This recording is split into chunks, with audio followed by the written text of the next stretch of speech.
We're going to start with a finished shirt so you can see the process in reverse. The center spiral, you reach to a point centered between the armpits to start your spiral. Pinch with your fingertips and twist, and then you can use the palm of your hand. I like to feather it out. It makes the folds smaller and tighter. It gives you more variation in your white and color pattern. Bring it all the way out around itself.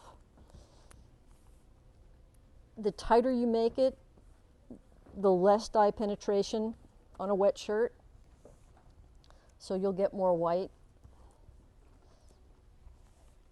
So get it round. Now the trick to putting the rubber bands on is to leave the shirt flat on the table and slide your rubber bands on.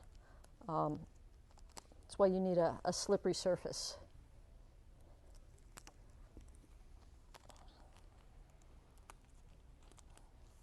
And retying a shirt, we're not going to get the pattern, you're not going to see it exactly, but it'll give you the general idea.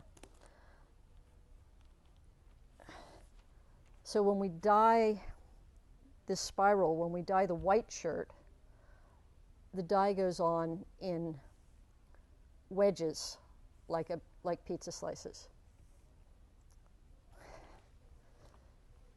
So starting with the white shirt, same idea. Spread your shirt flat, face up, find the armpits, center point, pinch, twist, and then feather it.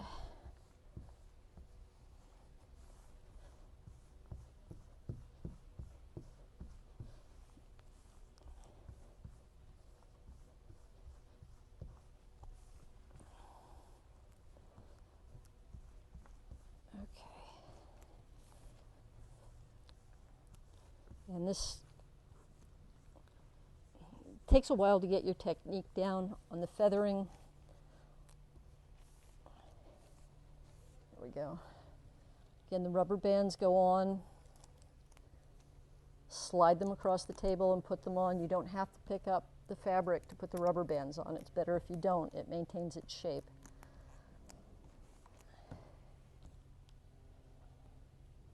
I like to have a nice selection of different sizes of rubber bands for the different shirts. Okay, we've got the spiral. Now, the shirt we looked at had a blue collar on it. We have the option of making the collar any color we want because we can see it. So if you know you look better with blue against your face, you can make your first wedge up here blue, and then you'll have purple and green next to it. If you look better in reds and yellows, you can start with a yellow wedge. I'm going to start with red. So here's the collar.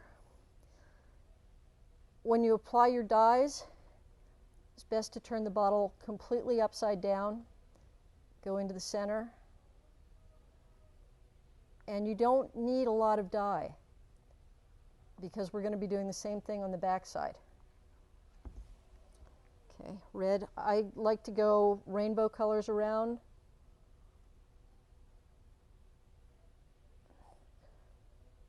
When you do your secondary colors, which would be the orange and the green, you don't want to bring them all the way into the center. You want to isolate your secondaries from the primaries by bringing the yellow all the way to the center so it touches the red.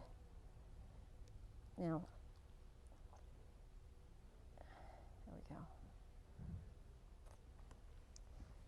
The green, I tend not to mix green, so what I'll do is I'll make enough yellow that I can overlap it with the turquoise.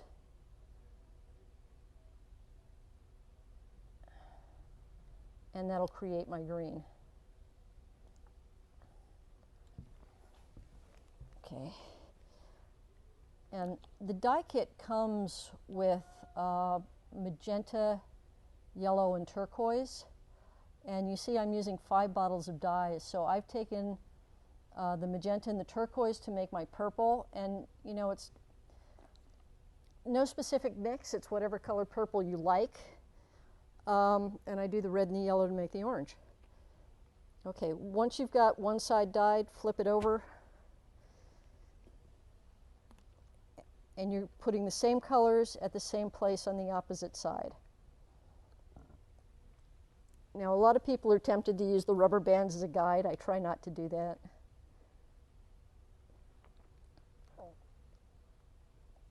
Just put enough dye on there to have it absorb into the fabric. You don't want it dripping off the edges, because then you get mud.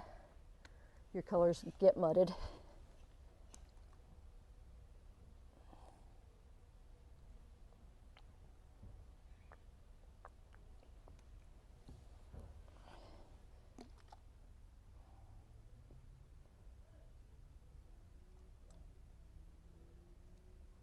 Okay, and there's the rainbow spiral. Now it needs to sit for about 24 hours before we can wash it out.